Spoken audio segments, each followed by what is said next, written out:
I'm Anna with Caruso Prep, and I've been tutoring SAT and ACT Prep for over 12 years. One of the things that you'll need to know when you take the math section of the SAT or ACT is what they mean when they say that a system of equations has no solutions, one solution, two solutions, or infinitely many solutions. So let's start with when a system of equations has no solutions. If a system of equations has no solutions, it means that there are no points of intersection. So it could be that we have a parabola and a line, whatever the two equations may be, they never intersect. If they're both lines, they have to be parallel, which means they have the same slope. And if one's a parabola and one's a line, or they're both parabolas, it just means that they never come together. There's no point of intersection. Up next, if a system of equations has one solution, it means that there's one point of intersection.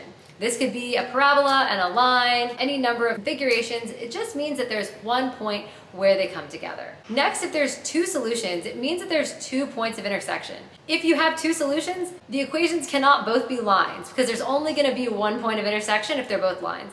This means that there must be at least one parabola in the mix if you have two solutions. Finally, if there's infinitely many solutions, it means that both equations are actually the exact same line or parabola, the exact same function. It means that they're together all the time. This is when you have infinitely many solutions. One way to remember this is to think about collaboration with humans in real life. If you never come together with somebody, you're never going to be able to come up with any solutions to your problems. If you only collaborate one time, you may come up with one solution, but that's it.